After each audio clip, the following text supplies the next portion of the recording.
what I like about writing novels instead of biographies is that it's precisely what you said, is that you can try to get into the psychology of the character and try to figure out what makes this character tick. Why does this character do what she does? And what's the context and what are the motivations? And of course, in the case of any bio novel, you really can't get into the head of another person. Hi, and welcome to Don't Drink to Feed podcast. This podcast is all about you and all the courageous, driven women like you. We are here to inspire, to empower, to share, and to embrace one another. We will be talking with women from different backgrounds and careers about love, family, friendship, their wins and falls, and what it took for them to live the life they love. I am your host, Claudia Noriega-Bernstein, and I am so happy you're here today. Hi, everyone.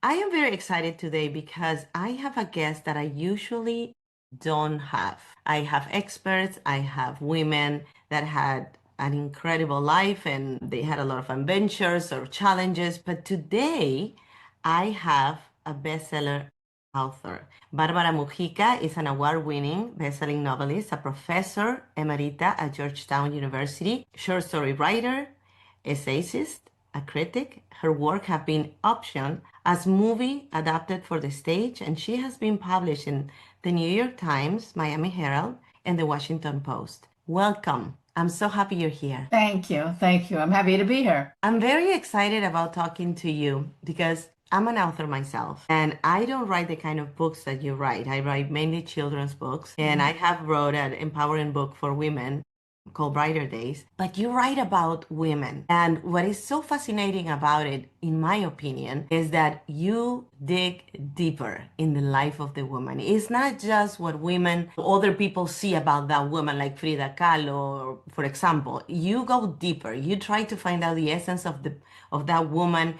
what inspired her, and other things that perhaps the audience don't know about them. And you introduce the audience to the world of these characters that you write about. So my first question to you is, how do you pick your heroines? How do you pick these women that you want to write about? Well, I write exclusively about women in my novels. I do write short stories that have male protagonists, but the women, all of the novels that I've written have strong Latina female protagonists. And the first one was a book that I wrote a long time ago that was published by a small press and did not get a lot of publicity, but Frida was a bestseller. And that was my first big novel.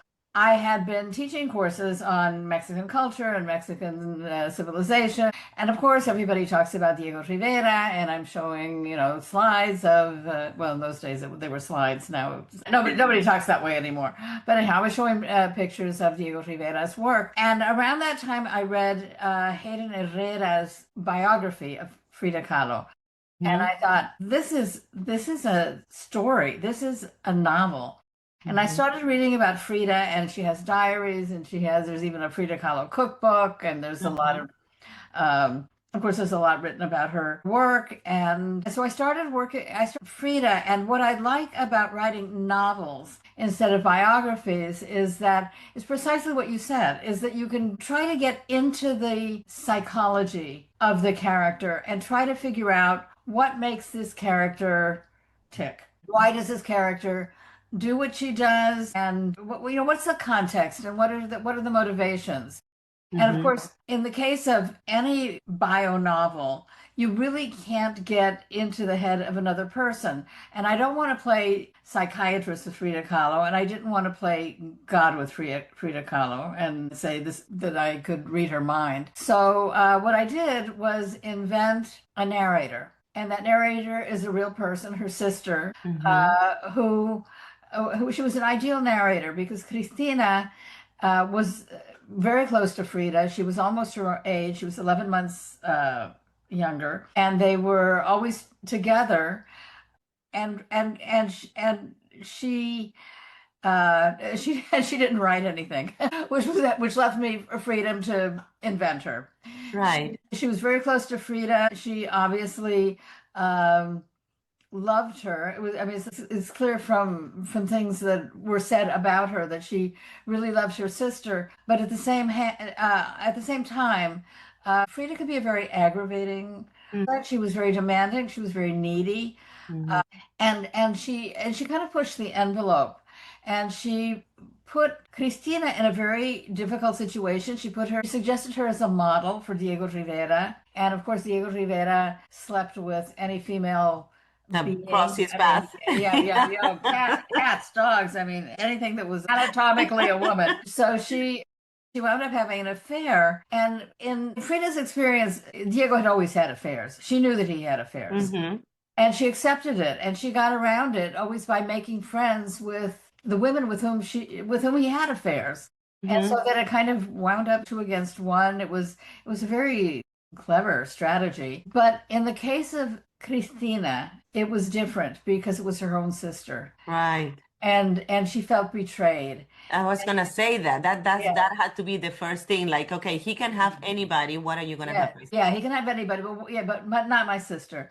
So that created a rift between the two girls, or the two women, and as a result, Cristina felt guilty the rest of her life, and she became practically Frida's servant, and she did everything she could. She wanted to make up for this horrible thing that she had done, um, and so, all of the facts included in the novel are true, which is kind of funny because somebody in the Baltimore, I think it was the Baltimore Sun, wrote a review of the book, and they said, "Oh yes, it's a wonderful book, but how audacious of Mujica to invent an affair between Cristina and Diego Rivera." Please, that is in every biography of Frida Kahlo. That's not invented. That is fact. And all of the material on Frida is factual. I was careful to to do the research. What's invented is, of course, the dialogue Mhm. and the inner thoughts, and then Cristina. Much of Cristina is invented,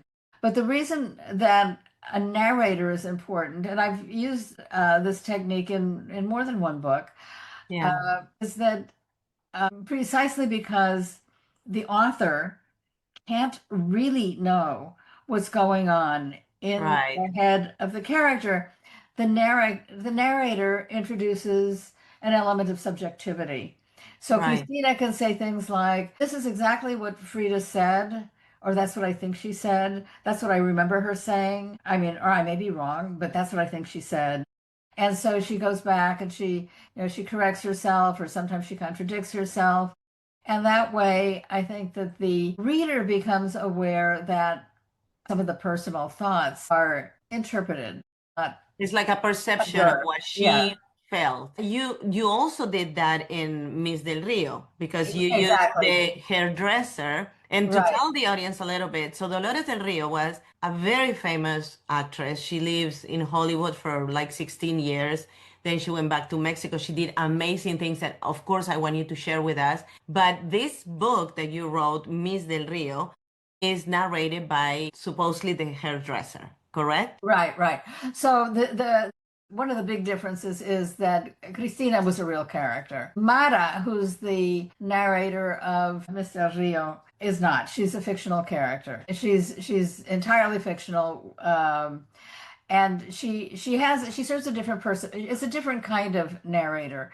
Mm-hmm. So about her that's important is she does have the same function in that she may remember imperfectly, she may go back and correct herself, that Mm-hmm. she does introduce that element of subjectivity. But the other thing is that Mara provides context in a way that Dolores del Rio can't, because Dolores del Rio was a wealthy woman who was unmarried a lot of the time. I mean, she was Mm-hmm. divorced. She had Mm-hmm. three husbands, And she was beautiful. But she was and she considered was one of the most gorgeous. beautiful women in the The most world at some beautiful woman point. in the world, right? Yeah. A committee of experts, so-called experts, Mm-hmm. producers, doctors, directors, was the most beautiful. She said she was the most beautiful woman, not in Hollywood, not in the United States, but in the entire world. Right. So yeah, so I always thought that was kind of funny. But Mara, so Dolores never had children. Mhm. She had a miscarriage when she was very young. I mean, one of the things I really admire about her is her resilience.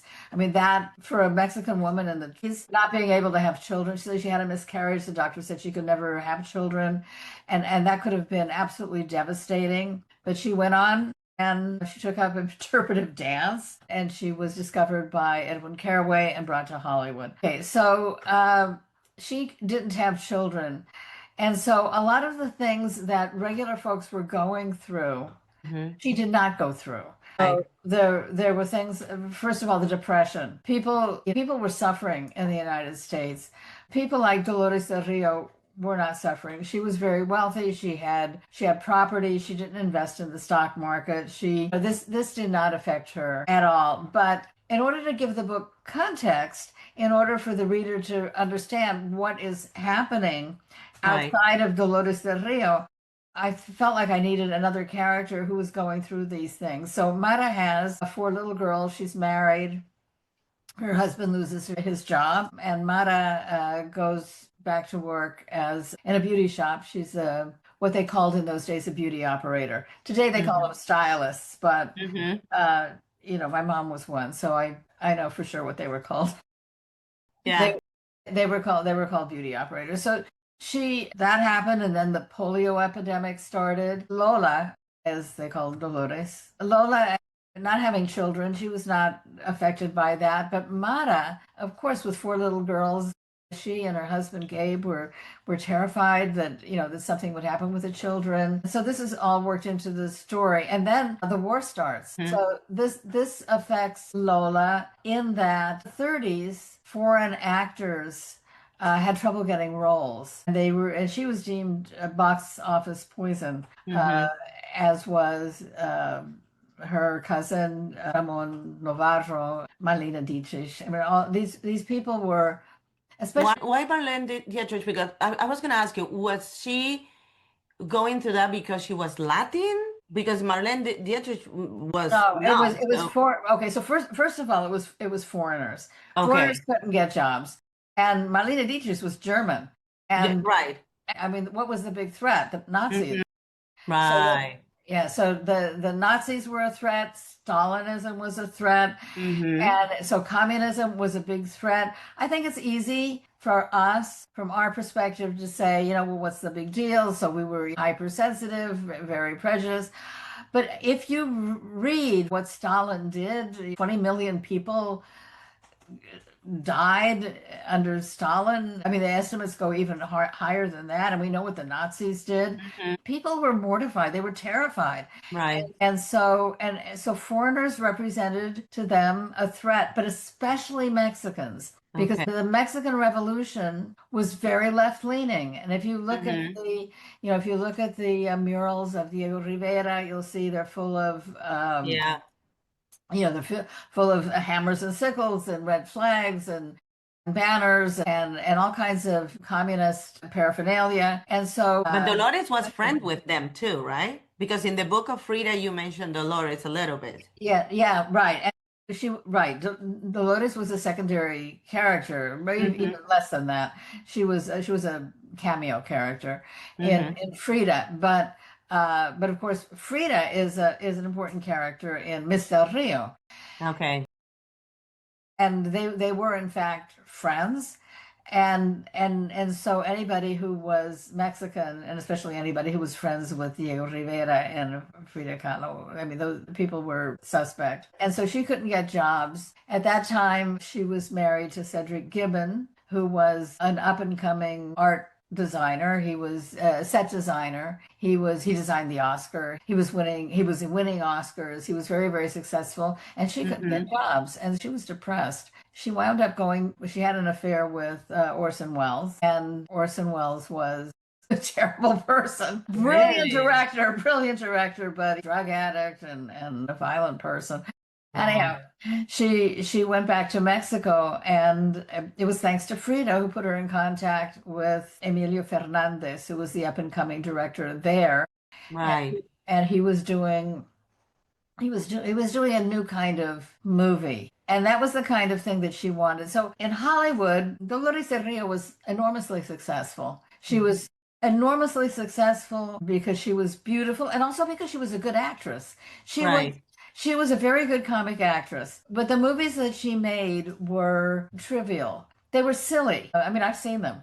They were indeed silly. I saw a part of a movie that she did with Lupita Ferrer, and I was very, because I work with women and I work with unbecoming and lineage and conditioning and all that stuff with in my coaching. I was very like taken back where that scene when she talks to Lupita Ferrer about this is what a good woman is and this is what a good woman, Mhm. should do and stuff like that. And I got curious about her movies because I have heard her name, and of course Lupita Ferrer, everybody knows her. If you're Latin and you saw soap operas, you always know who she is. But when I started, digging into her life, I was like, oh my gosh, her accent, she has a different accent. She doesn't have like a typical Latin accent, and yes, the movies that she did were a little edgy too, because she was talking about those subjects. I was thinking long time ago, they didn't have so many restrictions for a Latin actress like they had probably 15 years ago, where the Latin actress was either the maid or the housekeeper or the nanny, or you know what I'm saying? So they had better characters long time ago. Would you say that? Well, I would say that the kind of movies she made in Hollywood, she had comic roles. They were silly Okay. roles. Didn't. That one that I saw, it wasn't though. So that I was impressed with that. And you saw a film in English Yes, or in in English. Spanish. Yeah, In okay. English. Because the roles that she made were, I mean, the roles that she did were some of them were very silly, like in Flying Down to Rio and A Bird of Paradise. I think And that one she did it with Anthony Quinn, the one that I'm telling you about. That she was her mother-in-law or something like that. okay, well, I can't remember off the top of my head. But she did, Flying Down to Rio, she did with Fred Astaire, and Hmm. Bird of Paradise was with Joel McCrea, and there was anyhow there were lots of. I mean, she made a lot of movies in She made Hollywood. a lot of movies, yeah. But her feeling was that they were silly, and they were silly because what people were looking for during the Depression, and as war began to threaten, was they were escapist movies. That's what they wanted. So people like Fernandez were in the new wave. They were doing a different kind of movie in Mexico, as in Germany and in the Soviet Union. They were Hmm. they were making socially relevant movies. They were making movies about conflict and Hmm. abuse of women and alcoholism and um, different social problems and poverty and the plight of the Indians in Mexico. And so she really wanted to be part of that because Hmm. she felt that she wanted to make a contribution and that she couldn't make a contribution, In not a real Hollywood. contribution, making the kind of silly movies that she made. And so she went down to Mexico, and Fernandez was a brilliant, brilliant director. She had an affair with him, but he was also a very machismo. Machista. Machista, yeah, was totalmente machista and abusive. He was a terribly abusive man, and he used to like to pit the women against one another and play them against one another. And I mean, there's some brutal scenes in the book where he really abuses her, but she continued to make movies with him because the quality of the movies that he made was really superior. Hmm. And Maria Candelaria, which was the first Latin American movie to win what they later called the Palme d'Or in France, Hmm. the grand prize at the Cannes. Festival. She didn't get Best Leading Lady, but Hmm.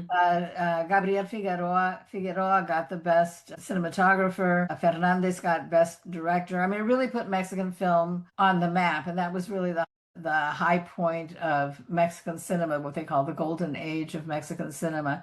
It was very Hmm. important, and she made an important contribution. One other contribution that I really must mention because nobody seems to know about it, and it's awfully important, is that although she had no children, she Hmm. really loved children, and she started the first daycare system in Mexico. Yeah. She realized that there were so many women who came into the city with their children and no place to leave them. So these women came in, from the countryside. They came to the city for jobs. In the countryside, they had a support system. They had mothers and You usually have a tribe with you, yeah, they right? had a tribe. You Exactly. have your grandmother and your mother and Right. your aunts and everybody to help you. Right, exactly. Everybody. And then they come to the city and their husbands are working. They're trying to find jobs in some construction Mm-hmm. or whatever. Sometimes they even abandon them. And these women have get jobs. A lot of them get jobs in the theaters or especially in the movies as janitors, as cooks, as uh, Right. furniture as carpenters, all kinds of things like that. They're menial jobs. In the past, what they did, I mean, before there was a daycare system, is they just left them. There was really no system. So they left Right. them in these places called guarderías. And there was usually maybe one adult to take care of 40 kids, an adult with no particular training, no particular interest, and everybody from babies to 6-year-olds and 8-year-olds. Lola saw that and she said, this is really a crime.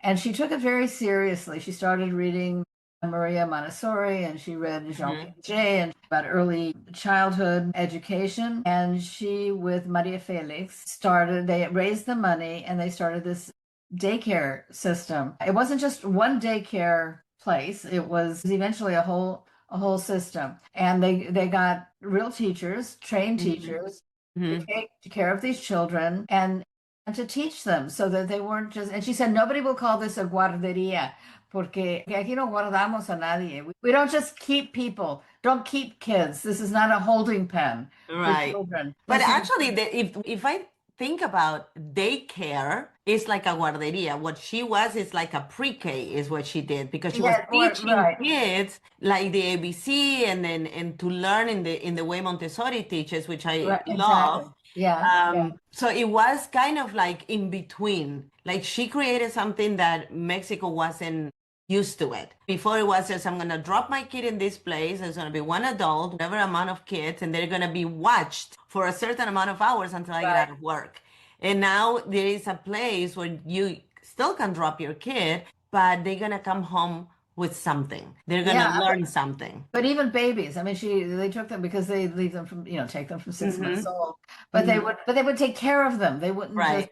leave them there. And so this system grew and it became very important. And so that's why I really I think it's very important to emphasize that she wasn't just a pretty face. Right. She was a woman who had a sense of responsibility. She had a responsibility to Mexico. Mm-hmm. She wanted to create movies that improve the situation of the poor and the Indians and the women and everyone whose situation was lacking.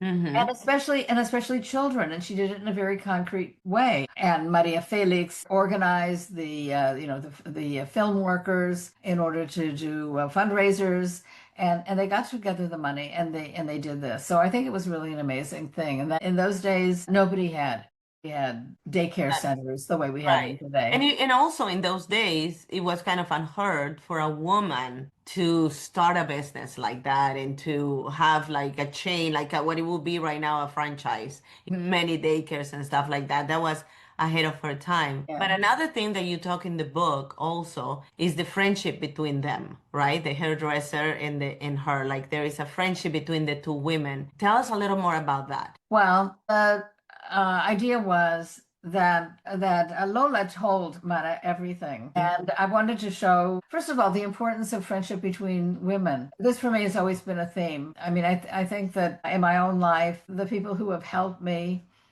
are women, and I mean, even with my own daughters, I feel that we help each other.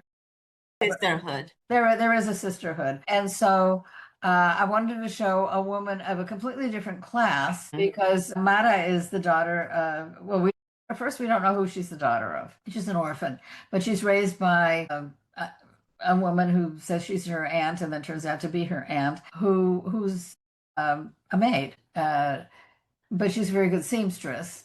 So she uses that to get ahead. Tia Emmy, her aunt, takes an interest in her education, which is also important. So the friendship, it goes many ways. I needed a narrator who was not only close to to Lola and who could comment on her and tell her story, but someone who wasn't blown away by her, somebody who wasn't so impressed with her that they couldn't be in hagiography. I didn't want Right. when Lola behaves in a selfish way, or she makes a wrong decision, or she's insensitive, that calls her on it.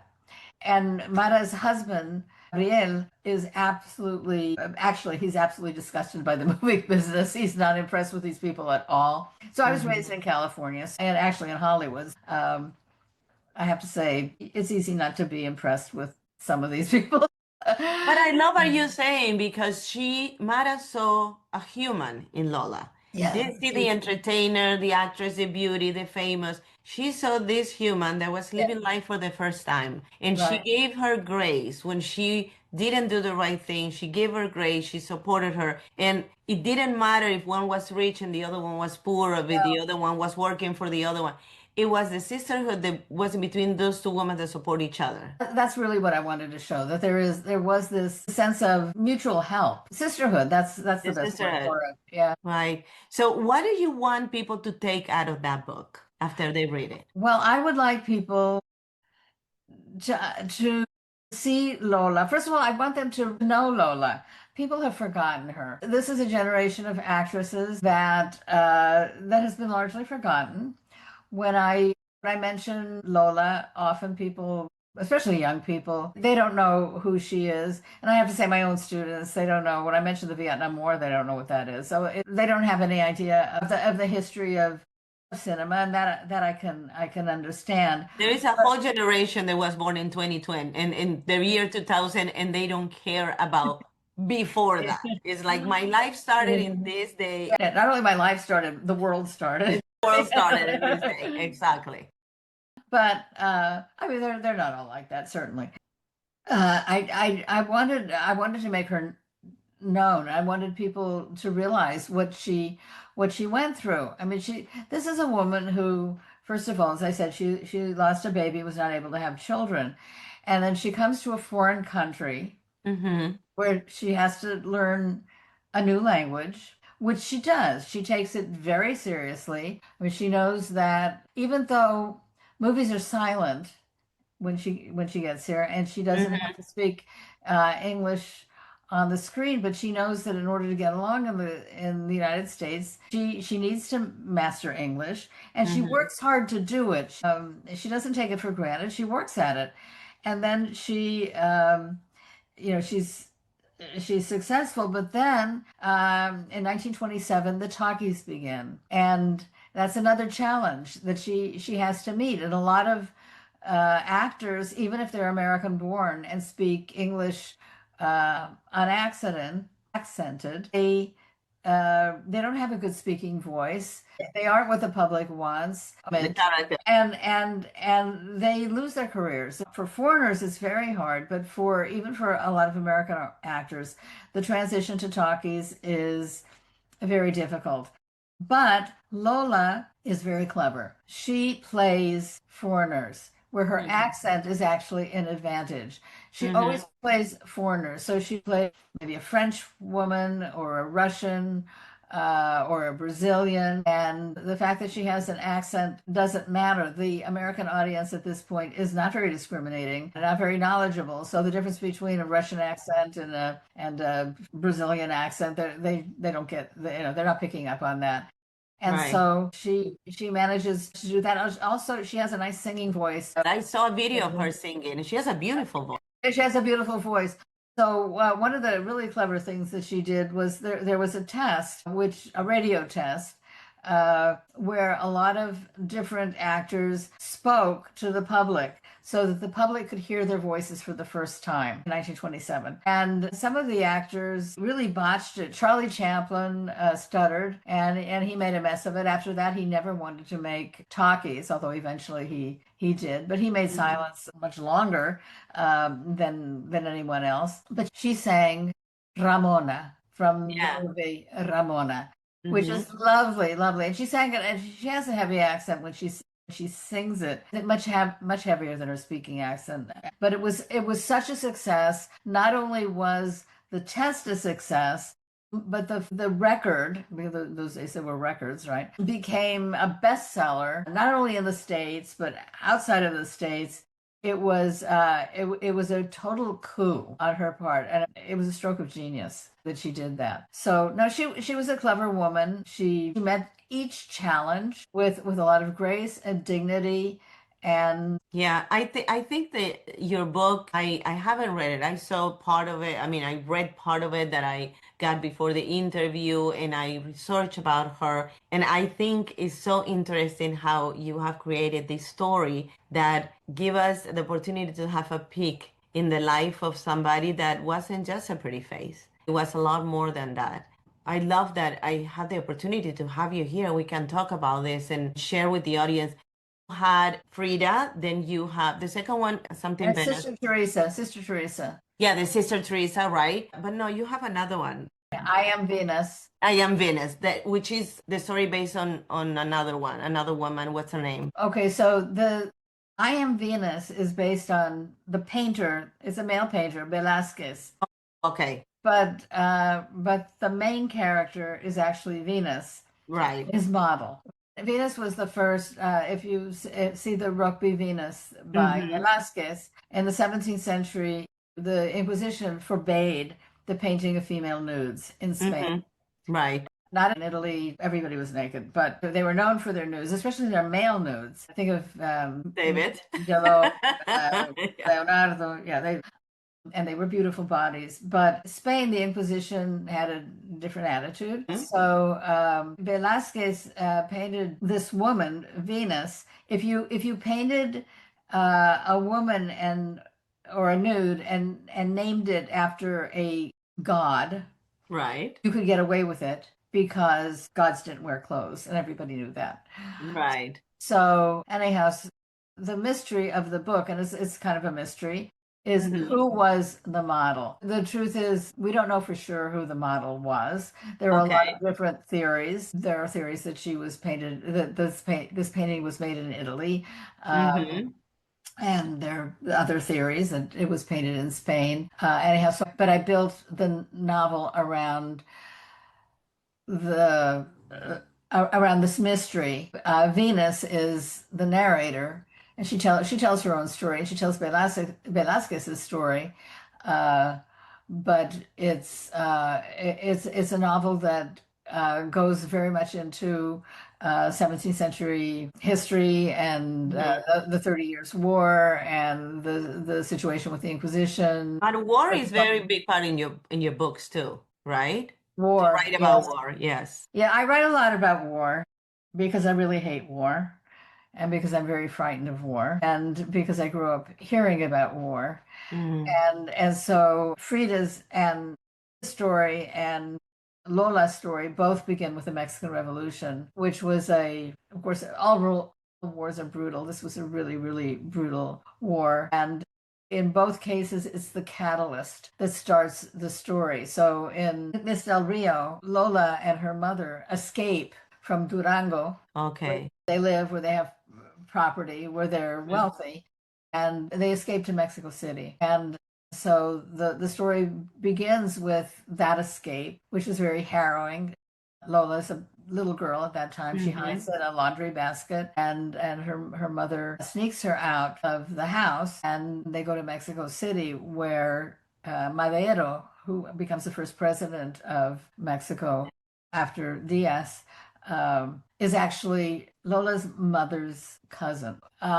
It's a kind of funny situation because the family is they're more in favor of the conservative government, the traditional Diaz government, but that's not the way. That's not the way.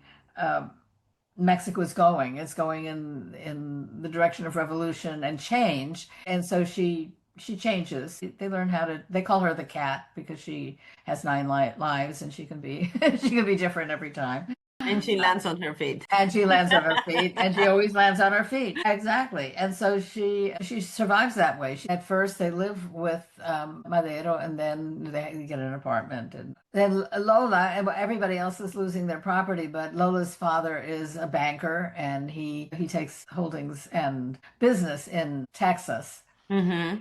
And so he cleverly salvages much of the family fortune. Wow.